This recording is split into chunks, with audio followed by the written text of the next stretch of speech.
ಮತ್ತೊಮ್ಮೆ ಬೆಂಗಳೂರಿನಲ್ಲಿ ಅಣ್ಣಾ ವಿಶೇಷ ಕಾರ್ಯಕ್ರಮಕ್ಕೆ ಸ್ವಾಗತ. ಹೌದು, ಬೆಂಗಳೂರಿನಲ್ಲಿದ್ದಾರೆ ಅಣ್ಣಾ. ಜನಲೋಕಪಾಲ ಮಸೂದೆಯ ಅಗತ್ಯತೆ ಏನಿದೆ, ಅದು ನಮಗೆ ಯಾಕೆ ಬೇಕು, ಇದರ ಪ್ರಾಮುಖ್ಯತೆ ಏನು, ಈ ಕುರಿತಾದ ನೇರ ಸಂವಾದ ಕಾರ್ಯಕ್ರಮ ನಡೀತಾ ಇದೆ. ಬನ್ನಿ ಅದರ ನೇರ ಪ್ರಸಾರವನ್ನು ವೀಕ್ಷಿಸೋಣ.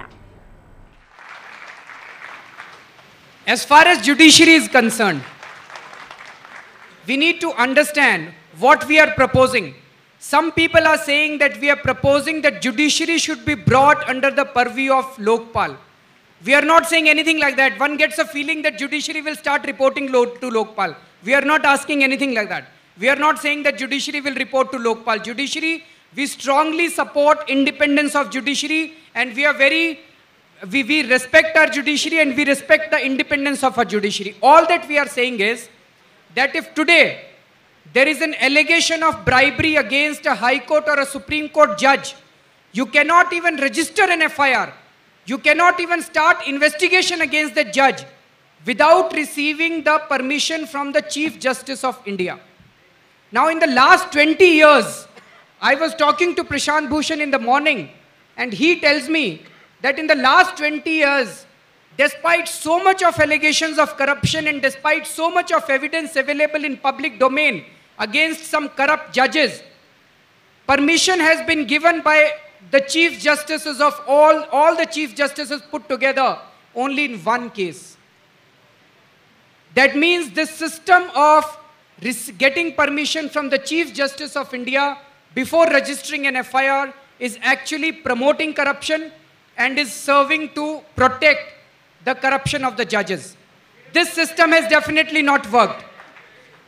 Now what we are proposing is that if there is an allegation of corruption, 7 members of Lokpal will be an 11-member body.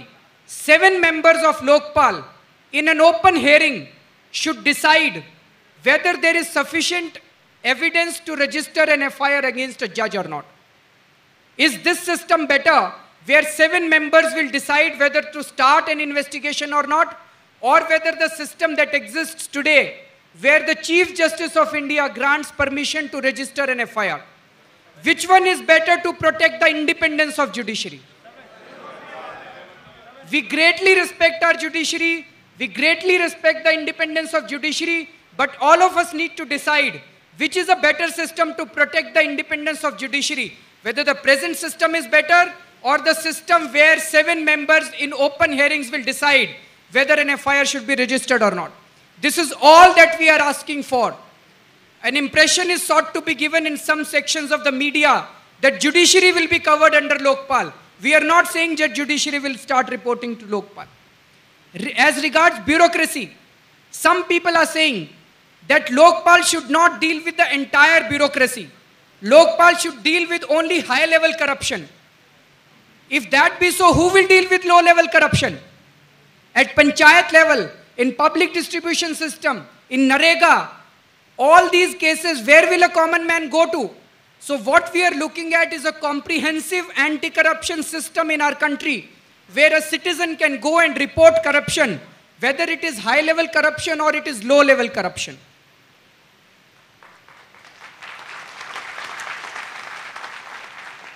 Next we are proposing is that public grievances, if you go to an office and you try to get your ration card made, or you try to get your passport made, your passport is not made, your ration card is not made, either in the expectation of bribery or there is an open demand for bribery. Now if you go and make a complaint to any place, you don't have any evidence. What evidence can you give? You can only make an allegation that they are not doing my job in expectation of bribery. How can you prove that there is corruption? It is very difficult to prove that there is corruption. So we have devised a novel method of dealing with such kind of cases. What we are proposing is that every department should make a list of all the public dealing works that it does. They should come out with a new citizens charter. The citizens charter should say that this work will be done in this much time and this officer will do this job. If that officer does not do its job, then the citizen can make a complaint to the head of the department. Head of the department will have to do your job in 30 days' time. If he also does not do the job, Then you go to the vigilance officer in Lokpal. In every district, after this law comes in picture, what we are proposing is, in every district there should be one vigilance officer who will belong to Lokpal. You can go and make a complaint to Lokpal. The vigilance officer will have to get your work done in 30 days time. He will also have to impose a penalty on the head of the department and the concerned officer. And that penalty will be deducted from their salary, and that will be given to you. That penalty will be given to you as compensation. And when a complaint is made to the Lokpal or vigilance officer, the grievance will be deemed to have a corruption angle. It will be assumed that those officers have not worked in expectation of bribery. You don't have to prove it. They will have to prove that they did not expect a bribery. So there will be a case of corruption registered against these people, and a vigilance inquiry will take place against them. Now, in my opinion, as soon as if there are 3 or 4 cases in which penalty is imposed on the head of the department, and if he faces a penalty proceeding, I am very sure, I used to work in income tax department, I was thinking that if my chief commissioner faced such a penalty, he will call all the officers and he will tell them that if next time any such thing happens, he will hang the officers. So all the cases of grievances, I think, will stop. Many people are saying that lakhs of grievances will start coming. In my opinion, all the grievances will stop if you start holding the head of the department responsible for non-solving the grievances. But even if we assume that thousands of grievances start coming, I think it is after 60 years of independence, the time has come that the government should deploy the officers and the resources to solve the people's grievances, rather than saying that since there are lakhs of grievances, we can't solve them. The time has come that we should demand from the government that they should start solving the grievances of the people. Next is, we are saying that all across the country we have come across cases where the people who raise their voice against corruption, they are murdered, they are victimized, they are threatened, they are transferred, they are all kinds of things, or they face harassment. It will be the duty of Lokpal, and Lokpal will have the powers, Lokpal and Lokayukta, to protect and provide protection to all such people who are rising against corruption. There are so many cases where people file RTI applications and they have to face harassment, they have to face threats, and many of them have been murdered. In the last 1 year, 13 people have been murdered across the country. So it will be the duty of the Lokpal and Lokayukta to provide protection to such people. Then there is corruption within parliament. MPs, MLAs are openly sold and purchased. Right now under the constitution, you can't touch them. As per law, no investigating agency can even initiate an investigation for anything that happens within parliament. This is as per Supreme Court's judgment in Jharkhand Mukti Morcha case. What we are suggesting is that whether you do corruption inside parliament or outside parliament, and especially when you do corruption inside parliament, it threatens the very existence and the foundation of our democracy. We cannot allow our honorable MPs and MLAs to continue to be sold and purchased. They cannot function in parliament by taking money. They cannot raise questions in parliament. They cannot vote in parliament by taking and paying money. This has to be checked. Right now, this cannot be checked under something called privileges of parliament, as if it is their privilege to take bribe and to give bribe. So what we are suggesting is that the constitution should be amended, and the allegation, the Lokpal or Lokayukta should be directly allowed to receive complaints of corruption, and they should be allowed to investigate and prosecute in such cases also. Do you agree with this? Then we are suggesting is that every politician and every bureaucrat should declare their annual property, movable and immovable assets annually, and that should be put up on the website. And if subsequently any asset is found which has not been declared, it will be assumed, it will be deemed to have been acquired through corrupt means, and it will be confiscated, and that person with a case of corruption will be registered against that person. Now the question arises, what if the staff or the Lokpal themselves turn corrupt? Which is a very important question. So friends, though we have provided some measures in this law, but we need many more suggestions from all of you, from all across the country, from all the people who are watching this program. We need a lot of suggestions from you. What else should we write in the law to ensure that this institution does not turn corrupt? But some of the measures that we have written is, number one, the entire functioning of Lokpal and Lokayukta should be completely transparent. After the completion of investigation in any case, the entire records of investigation should be put up on the website so that people can see what kind of investigation took place. Number two, no case should be closed at Lokayukta or Lokpal without hearing the complainant. And after hearing the complainant, if the case is closed, the Lokpal or Lokayukta should disclose all the records or all the inquiries or investigations which took place in that case. Thirdly, if any staff turns corrupt, then what we are proposing is that there should be a complaints authority set up at every state level, which will be completely independent of Lokpal and Lokayukta. You can go and make a complaint to that complaints authority, and that complaints authority in an open hearing will decide whether corruption took place or not. They will have to decide within 1 month of your complaint, and in the next 1 month, if there is any substance in your complaint, the staff in the Lokayukt or Lokpal should be completely dismissed from the job. You can't have corrupt people checking corruption in this country. What if Lokpal members themselves turn corrupt? Then you can make a complaint to the Supreme Court. Supreme Court will have to hear all these complaints. They cannot dismiss any complaint ab initio. They will hold a prima facie hearing. If there is a prima facie case, then they will order a special investigation which should be completed in 3 months' time. And on the basis of that report, the Supreme Court will decide and order whether the Lokpal member ought to be removed or not. If he ought to be removed, they will make a recommendation to the President, and the President shall remove that member within a certain time. And lastly, how will these Lokpal members be selected? It's a long process. We have ensured that the process is transparent, participatory, so that people's feedback is received before the Lokpal selection takes place. During the course of today's debate, I will tell you this detailed process of selection also. Thank you.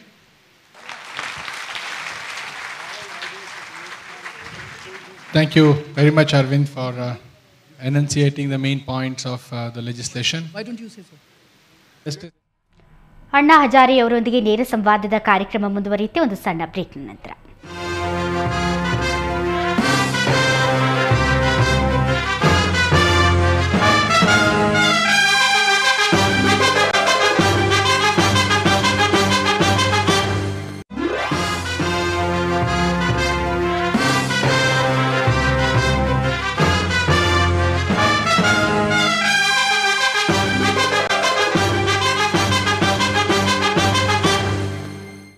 ಮತ್ತೊಮ್ಮೆ ಬೆಂಗಳೂರಿನಲ್ಲಿ ಅಣ್ಣಾ ವಿಶೇಷ ಕಾರ್ಯಕ್ರಮಕ್ಕೆ ಸ್ವಾಗತ. ಹೌದು, ಬೆಂಗಳೂರಿನಲ್ಲಿದ್ದಾರೆ ಅಣ್ಣಾ. ಜನಲೋಕಪಾಲ ಮಸೂದೆಯ ಅಗತ್ಯತೆ ಏನಿದೆ, ಅದು ನಮಗೆ ಯಾಕೆ ಬೇಕು, ಇದರ ಪ್ರಾಮುಖ್ಯತೆ ಏನು, ಈ ಕುರಿತಾದ ನೇರ ಸಂವಾದ ಕಾರ್ಯಕ್ರಮ ನಡೀತಾ ಇದೆ. ಬನ್ನಿ ಅದರ ನೇರ ಪ್ರಸಾರವನ್ನು ವೀಕ್ಷಿಸೋಣ.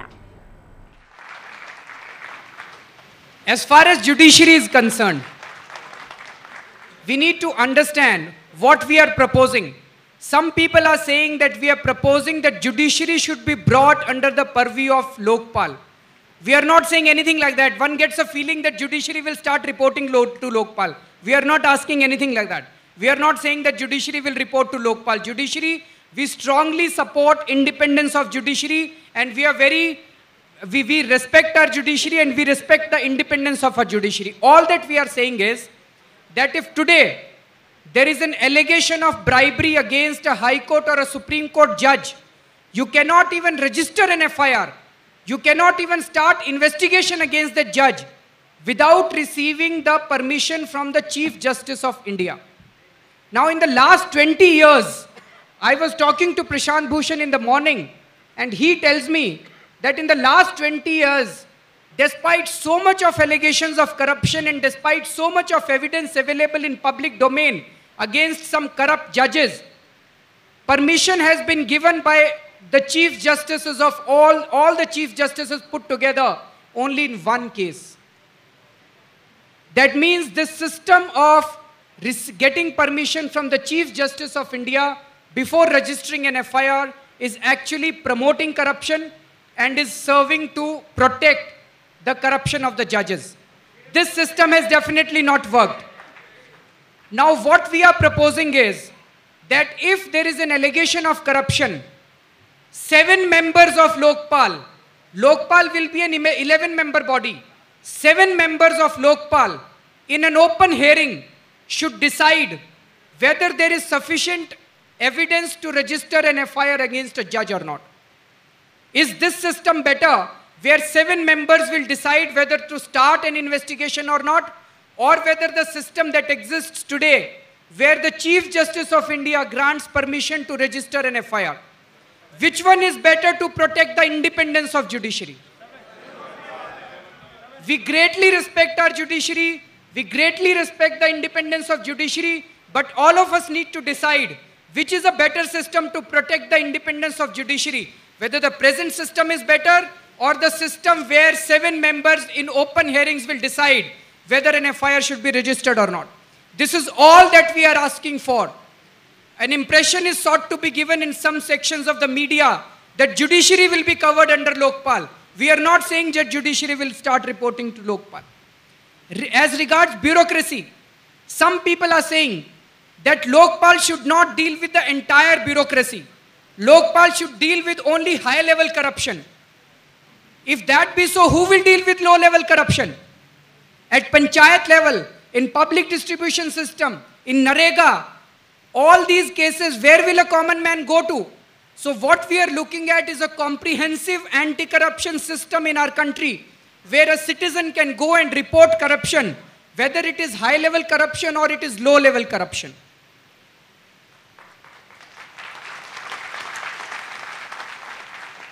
Next we are proposing is that public grievances, if you go to an office and you try to get your ration card made, or you try to get your passport made, your passport is not made, your ration card is not made, either in the expectation of bribery or there is an open demand for bribery. Now if you go and make a complaint to any place, you don't have any evidence. What evidence can you give? You can only make an allegation that they are not doing my job in expectation of bribery. How can you prove that there is corruption? It is very difficult to prove that there is corruption. So we have devised a novel method of dealing with such kind of cases. What we are proposing is that every department should make a list of all the public dealing works that it does. They should come out with a new Citizens Charter. The Citizens Charter should say that this work will be done in this much time and this officer will do this job. If that officer does not do its job, then the citizen can make a complaint to the head of the department. Head of the department will have to do your job in 30 days' time. If he also does not do the job, then you go to the vigilance officer in Lokpal. In every district, after this law comes in picture, what we are proposing is, in every district there should be one vigilance officer who will belong to Lokpal. You can go and make a complaint to Lokpal. The vigilance officer will have to get your work done in 30 days' time. He will also have to impose a penalty on the head of the department and the concerned officer. And that penalty will be deducted from their salary and that will be given to you. That penalty will be given to you as compensation. And when a complaint is made to the Lokpal or vigilance officer, the grievance will be deemed to have a corruption angle. It will be assumed that those officers have not worked in expectation of bribery. You don't have to prove it. They will have to prove that they did not expect a bribery. So there will be a case of corruption registered against these people and a vigilance inquiry will take place against them. Now, in my opinion, as soon as if there are 3 or 4 cases in which penalty is imposed on the head of the department, and if he faces a penalty proceeding, I am very sure, I used to work in income tax department, I was thinking that if my chief commissioner faced such a penalty, he will call all the officers and he will tell them that if next time any such thing happens, he will hang the officers. So all the cases of grievances, I think, will stop. Many people are saying that lakhs of grievances will start coming. In my opinion, all the grievances will stop if you start holding the head of the department responsible for non-solving the grievances. But even if we assume that thousands of grievances start coming, I think it is after 60 years of independence, the time has come that the government should deploy the officers and the resources to solve the people's grievances, rather than saying that since there are lakhs of grievances, we can't solve them. The time has come that we should demand from the government that they should start solving the grievances of the people. Next is, we are saying that all across the country we have come across cases where the people who raise their voice against corruption, they are murdered, they are victimized, they are threatened, they are transferred, they are all kinds of things, or they face harassment. It will be the duty of Lokpal, and Lokpal will have the powers, Lokpal and Lokayukta, to protect and provide protection to all such people who are rising against corruption. There are so many cases where people file RTI applications and they have to face harassment, they have to face threats, and many of them have been murdered in the last 1 year. 13 people have been murdered across the country. So it will be the duty of the Lokpal and Lokayukta to provide protection to such people. Then there is corruption within parliament. MPs, MLAs are openly sold and purchased. Right now under the constitution, you can't touch them. As per law, no investigating agency can even initiate an investigation for anything that happens within parliament. This is as per Supreme Court's judgment in Jharkhand Mukti Morcha case. What we are suggesting is that whether you do corruption inside parliament or outside parliament, and especially when you do corruption inside parliament, it threatens the very existence and the foundation of our democracy. We cannot allow our honorable MPs and MLAs to continue to be sold and purchased. They cannot function in parliament by taking money. They cannot raise questions in parliament. They cannot vote in parliament by taking and paying money. This has to be checked. Right now, this cannot be checked under something called privileges of parliament, as if it is their privilege to take bribe and to give bribe. So what we are suggesting is that the constitution should be amended, and the allegation, the Lokpal or Lokayukta should be directly allowed to receive complaints of corruption, and they should be allowed to investigate and prosecute in such cases also. Do you agree with this? Then we are suggesting is that every politician and every bureaucrat should declare their annual property, movable and immovable assets annually, and that should be put up on the website. And if subsequently any asset is found which has not been declared, it will be assumed, it will be deemed to have been acquired through corrupt means, and it will be confiscated, and that person with a case of corruption will be registered against that person. Now the question arises, what if the staff or the Lokpal themselves turn corrupt? Which is a very important question. So friends, though we have provided some measures in this law, but we need many more suggestions from all of you, from all across the country, from all the people who are watching this program. We need a lot of suggestions from you. What else should we write in the law to ensure that this institution does not turn corrupt?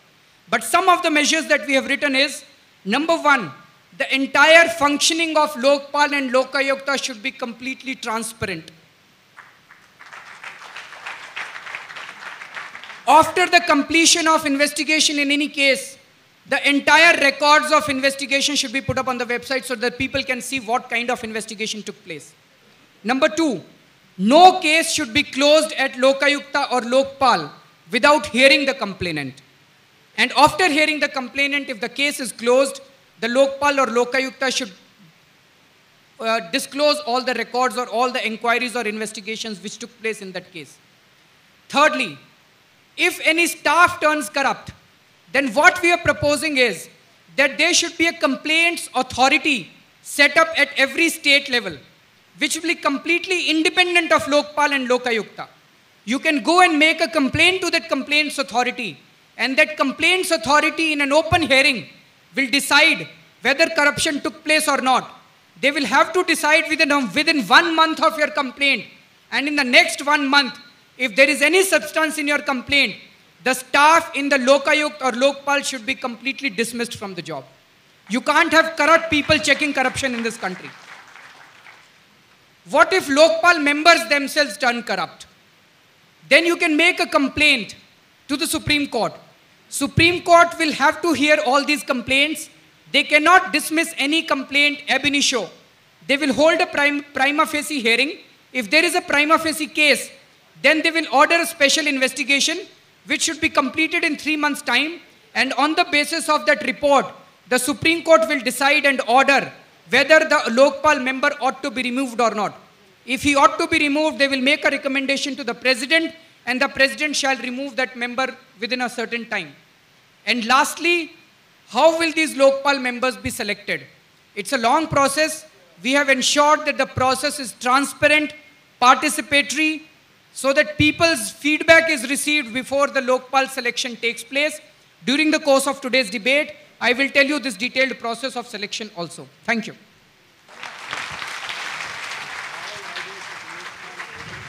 Thank you very much, Arvind, for enunciating the main points of the legislation. Why don't you say so? Anna Hazare ಅವರೊಂದಿಗೆ ನೇರ ಸಂವಾದದ ಕಾರ್ಯಕ್ರಮ ಮುಂದುವರಿಯುತ್ತೆ ಒಂದು ಸಣ್ಣ break ನಂತರ.